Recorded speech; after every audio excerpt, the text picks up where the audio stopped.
नमस्कार। देश का पहला समझाने वाला बुलेटिन खबर तो समझिए में आप सभी का बहुत बहुत स्वागत है। मैं हूं आपके साथ जया मिश्रा। इस प्राइम टाइम बुलेटिन में हम आपको दिन भर की सबसे चर्चित खबरें दिखाते हैं और खबरों को विस्तार से समझाते हैं। शुरुआत करते हैं आज की 4 बड़ी खबरों के साथ, जिनका विश्लेषण अगले आधे घंटे के दौरान हम करने वाले हैं। समझिए चिराग अपनी ही सरकार पर बार बार हमलावर क्यों हो रहे हैं, महागठबंधन की बैठक से क्या निकला ये भी आपको बताएंगे। समझिए कैसे हुआ अहमदाबाद प्लेन क्रैश और आपको ये भी समझाएंगे कि कैसे मॉनसून में फेल हो रही है नक्सलियों की पूरी प्लानिंग। और पहली खबर चिराग की खबर से शुरुआत। केंद्रीय मंत्री और एलजेपी आरबी के अध्यक्ष चिराग पासवान ने अपराध को लेकर बिहार पुलिस पर सवाल उठाए हैं, जिसका जवाब जेडीयू नेता नीरज कुमार ने भी दिया और गृह मंत्रालय के आंकड़ों के जरिए उन्होंने हवाला देते हुए कटाक्ष किया है। सवाल है कि चिराग पासवान बार बार अपनी ही सरकार पर हमला क्यों कर रहे हैं। सबसे पहले ये रिपोर्ट देखिए और उसके बाद खबर को विस्तार से समझाएंगे।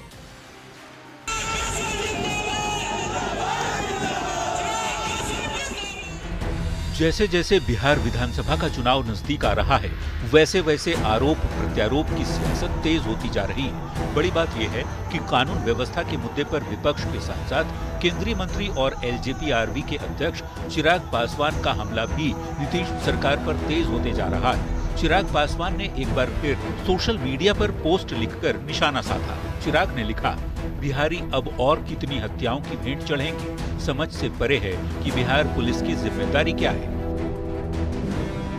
बिहार में अपराध की घटनाओं पर चिराग के पोस्ट ने बिहार की सियासत गरमा दी है। विपक्ष को बोलने का मौका मिल गया है।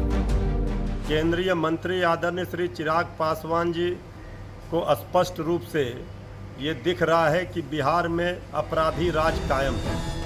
वहीं डिप्टी सीएम विजय सिन्हा ने हालिया हत्याओं का कारण जमीन माफिया, बालू माफिया और आरजेडी के गठजोड़ को बताया। ये पूरे गठजोड़ जिसमें राजद के अधिकतर लोग संलिप्त हैं। आज देखे जितनी घटना घट रही है, सबका लिंक राजद से क्यों मिलता है। जबकि बार बार चिराग पासवान और उनकी पार्टी की ओर से किए जा रहे हमले का जवाब जेडीयू प्रवक्ता नीरज कुमार ने गृह मंत्रालय के आंकड़ों का हवाला देते हुए दिया कि देश में कहीं भी अपराध नहीं होता है, चुगलखोरी भी नहीं होता है, केवल और केवल बिहार में, बाकी कहीं कुछ नहीं। लेकिन ये कटाक्ष किस पे है भाई? मैं तो कह रहा हूं कि माननीय अमित शाह जी का जो विभाग है उसके आंकड़े सही नहीं है।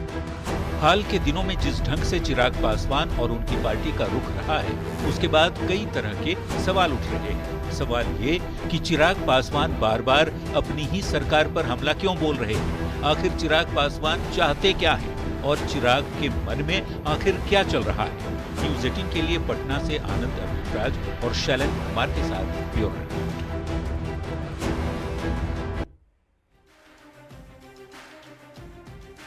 और आइए अब समझते हैं कि चिराग बार बार अपनी ही सरकार पर हमला क्यों कर रहे हैं। चिराग और उनकी पार्टी ने अब तक क्या क्या कहा, ये जान लीजिए। चिराग पासवान की पार्टी ने कहा कि हमारा गठबंधन सिर्फ बिहार की जनता से है, बिहार से विधानसभा का चुनाव लड़ेंगे और सभी 243 सीटों पर चुनाव लड़ेंगे। चिराग ने पहले अपराध को लेकर सवाल उठाए, अब पुलिस से सवाल पूछ रहे हैं। चिराग ने पोस्ट कर बिहार पुलिस से पूछा है कि बिहारी अब और कितनी हत्याओं की भेंट चढ़ेंगे, समझ से परे है कि बिहार पुलिस की जिम्मेदारी क्या है। इससे पहले एक पोस्ट में चिराग ने लिखा था कि बिहार में कानून व्यवस्था पूरी तरीके से ध्वस्त हो चुकी है, प्रदेश में अपराध चरम पर है, अपराधियों का मनोबल चरम पर दिखता है। सवाल है कि चिराग 2020 वाला पैंतरा अपनाना चाहते हैं क्या, या फिर ज्यादा सीटों के लिए 2025 में प्रेशर पॉलिटिक्स कर रहे हैं चिराग। अब आपके दिमाग में सवाल उठ रहा होगा कि 2020 में चिराग ने ऐसा क्या किया था, तो ये भी आपके सामने रखते हैं। अब ये बता देते हैं कि 2020 में चिराग ने क्या किया था। तो चिराग देखिए अकेले चुनाव लड़े, 130 सीट पर उम्मीदवार उन्होंने उतारे। चिराग के अकेले लड़ने से एनडीए का वोट बैंक बटा और एनडीए को 30 सीटों का नुकसान उठाना पड़ा। सबसे ज्यादा नुकसान जेडीयू को हुआ था। 2020 में चिराग की वजह से एनडीए को नुकसान हुआ, जेडीयू को 25 सीटों का नुकसान हुआ। इसके अलावा बीजेपी को 1 सीट का नुकसान उठाना पड़ा था। वीआईपी की बात हो तो 4 सीटों का नुकसान हुआ। कुल मिलाकर एनडीए को 30 सीटों का नुकसान उठाना पड़ा था। 2020 में चिराग नीतीश कुमार पर निशाना साधते रहे, लेकिन खुद को मोदी का हनुमान बताते रहे और इसकी वजह से एनडीए मतदाता और कार्यकर्ता कंफ्यूजन में दिखे, क्योंकि वो समझ नहीं पाए कि चिराग एनडीए में है या फिर नहीं।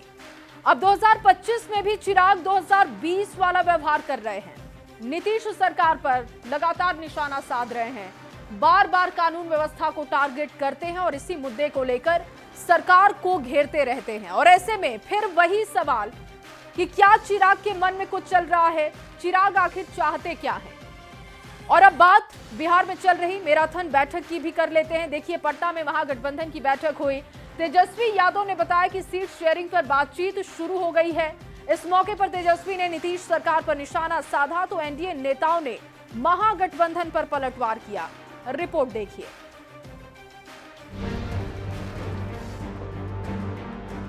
चुनावी साल में सियासी बैठकों का दौर तेज हो चुका है।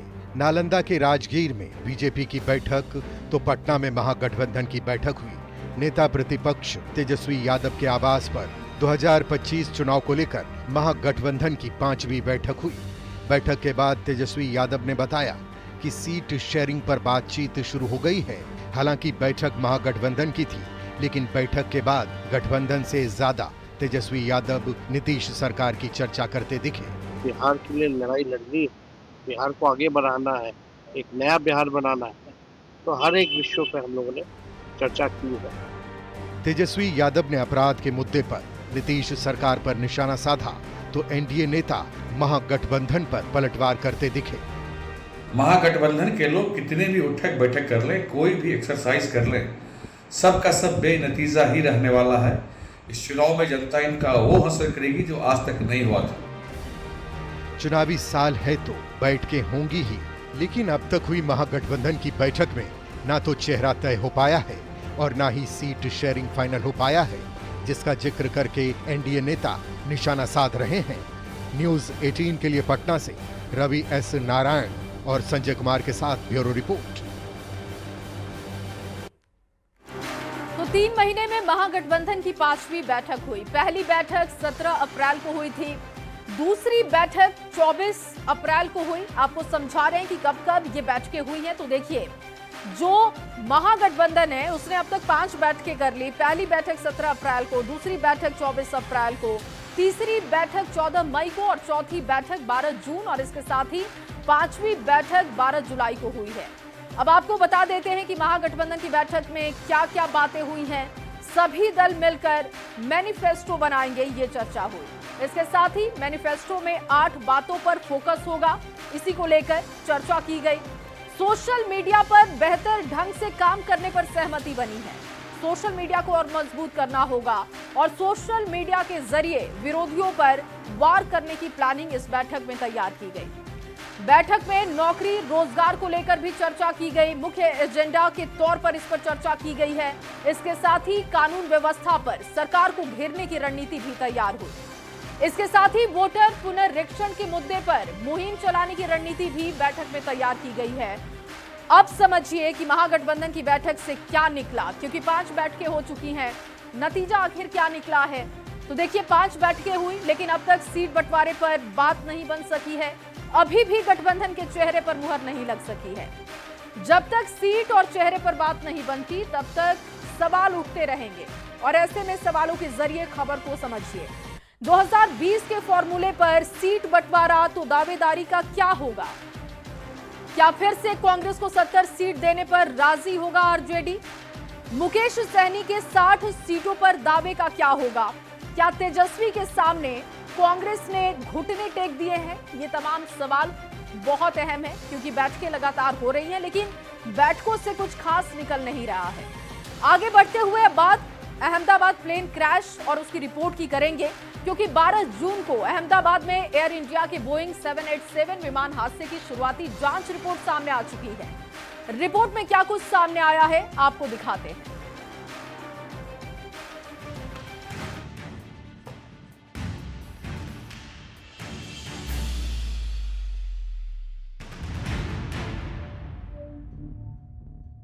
12 जून 2025 यही वो तारीख है जिस दिन अहमदाबाद में एयर इंडिया का बोइंग 787 विमान हादसे का शिकार हुआ और 241 यात्रियों की जान चली गई। हादसे के 30 दिन बाद शुरुआती जांच रिपोर्ट सामने आई है। भारतीय विमान दुर्घटना जांच ब्यूरो की शुरुआती रिपोर्ट में दावा किया गया कि टेक ऑफ के कुछ ही सेकंड बाद प्लेन के दोनों इंजन अचानक अपने आप बंद हो गए, जिससे प्लेन क्रैश होने की नौबत आ गई। AAIB की रिपोर्ट के मुताबिक विमान ने उड़ान भरते ही अपनी ताकत खो दी और उड़ान भरने के सिर्फ 32 सेकंड बाद ही हादसे का शिकार हो गया। इस दौरान उड़ान भरने के बाद विमान सिर्फ 0.9 नॉटिकल मील यानी लगभग 1.6 किलोमीटर की दूरी तय कर पाया। रिपोर्ट में बताया गया कि हादसा दोपहर 1:39 पर हुआ, जब विमान अहमदाबाद के BJ मेडिकल कॉलेज के हॉस्टल पर जा गिरा। कॉकपिट की रिकॉर्डिंग से पता चला है कि एक पायलट ने दूसरे से पूछा था कि क्या तुमने इंजन बंद किया है। दूसरे ने जवाब दिया नहीं। आपको बता दें, एयर ट्रैफिक कंट्रोल को हादसे से पहले विमान का आखिरी सिग्नल 190 मीटर की ऊंचाई पर मिला, जो उड़ान भरने के तुरंत बाद आया था। उड़ान भरने के बाद विमान के पायलट ने एयर ट्रैफिक कंट्रोलर को मेडे कॉल यानी इमरजेंसी मैसेज भेजा, लेकिन इसके बाद भी कोई जवाब नहीं मिला। इंजन का स्विच अपने स्थान पर था जहां होना चाहिए। जी सर। और अगर इंजन स्विच ऑफ करके ऑन किया जाता है तो वो तब होता है जब इंजन फेलियर हो, तो उसकी एक प्रक्रिया है। Okay sir. तो ये कह देना कि इंजन ऑफ कर दिया गया, वो गलत है। कप्तान सब्रवाल बहुत ही सुलझे हुए कप्तान थे, इसलिए स्विच ऑन ऑफ के प्रक्रिया को आप लोग बार बार गलत ना समझे, वो प्रक्रिया का अंग था। और जब इंजन में पावर नहीं दिखेगा तो कप्तान उस कदम को उठाएगा। ये बोइंग कंपनी के विमानों के लिए है, एयरबस की इसकी प्रक्रिया वो अपने आप होता है। हालांकि ये शुरुआती रिपोर्ट है, जब फाइनल जांच रिपोर्ट सामने आएगी तब शायद पता चले कि हादसे की वजह क्या थी। तब तक सबके मन में ये सवाल है कि विमान के दोनों इंजन का फ्यूल स्विच ऑफ कैसे हुआ और कैसे एक साथ विमान के दोनों इंजन फेल हो गए। Bureau report, news 18। तो एयर इंडिया प्लेन क्रैश की पहली जांच रिपोर्ट आ गई है, जिसमें हैरान करने वाले खुलासे हुए। देखिए, ये हादसा 12 जून 2025 को हुआ और 12 जुलाई 2025 को प्रारंभिक रिपोर्ट सामने आई है और इस रिपोर्ट में कई चौंकाने वाले खुलासे हुए हैं। हादसा 12 जून को होता है और देखिए 12 जुलाई यानी कि एक महीने के बाद ये प्रारंभिक रिपोर्ट आई है। जांच रिपोर्ट में कहा गया कि टेक ऑफ के तुरंत बाद फ्यूल स्विच रन से कट ऑफ पोजीशन में चले गए थे। फ्यूल स्विच 1 सेकंड के अंदर में ही रन से कट ऑफ पोजीशन में चले गए थे, जो कि खतरनाक सिचुएशन थी। क्रैश से पहले दोनों पायलट के बीच बातचीत भी हुई थी, जो जानकारी मिल रही है इस रिपोर्ट के जरिए। कैप्टन सुमित ने क्लाइव कुंदन से सवाल पूछा था कि तुमने क्या कट ऑफ किया। क्लाइव कुंदन ने इसका जवाब दिया कि ऐसा मैंने नहीं किया।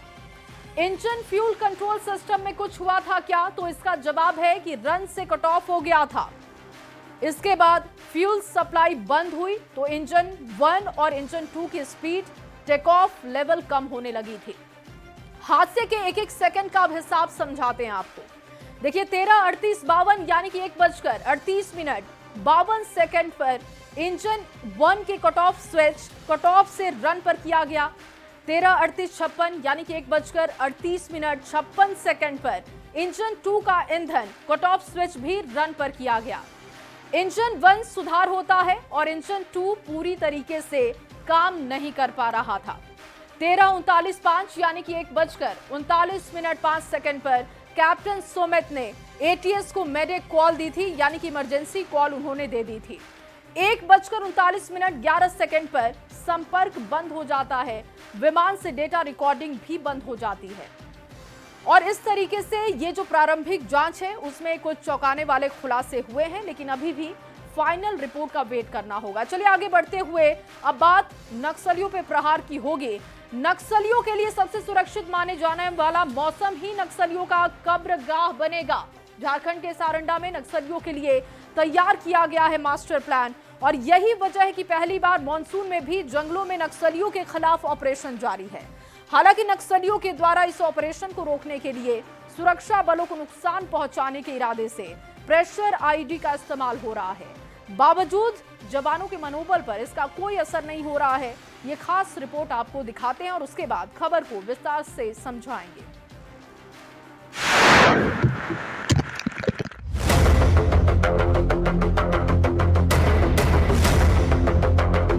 मॉनसून का महीना नक्सलियों के लिए थोड़ा राहत भरा होता है, लेकिन इस बार मॉनसून भी नक्सलियों के लिए राहत लेकर नहीं आया है। भारी बारिश में भी नक्सलियों के खिलाफ ऑपरेशन ना तो सीमित किया गया है और ना ही रोका जा रहा है, बल्कि ऑपरेशन को और तेज किया गया है। डीजीपी ने चेतावनी देते हुए कहा, जल्द ही नक्सलवाद को खत्म कर दिया जाएगा। बरसात पे हमारे ऑपरेशन रुक जाते हैं, लेकिन इस बार हम लोगों ने फोर्स का इतना इंडक्शन कर दिया है उस जगह पर कि पूरी बरसात भर हमारे ऑपरेशन चल रहे हैं वहाँ पर, और मुझे पूरा विश्वास है कि हम लोग इसको खत्म कर देंगे। वहीं नक्सली सुरक्षा बलों को चुनौती देने के लिए लगातार अपनी रणनीतियों को धार देने में जुटे हैं और इस कारण ही नक्सली प्रेशर आईडी का इस्तेमाल सबसे ज्यादा कर रहे हैं। इसकी सबसे बड़ी वजह मॉनसून में प्रेशर आईडी सबसे खतरनाक होते हैं क्योंकि ये नजर नहीं आते। हालांकि इसे देखते हुए सुरक्षा बल विशेष ध्यान दे रहे हैं और यही वजह है कि इस बार मॉनसून में भी नक्सलियों के खात्मे की स्क्रिप्ट तैयार की जा रही है। बहरहाल नक्सलियों के खात्मे के लिए झारखंड पुलिस के साथ पैरामिलिट्री फोर्स भी पूरी तरह तैयार है। ऐसे में नक्सलियों के लिए सबसे सुरक्षित माने जाने वाला मौसम मॉनसून ही उनके लिए सबसे बड़ी परेशानी की वजह बन सकता है। न्यूज़ 18 के लिए रांची से ओम प्रकाश की रिपोर्ट। फिलहाल इस बुलेटिन में बस इतना ही। आप बने रहिए न्यूज़ 18 बिहार झारखंड के साथ।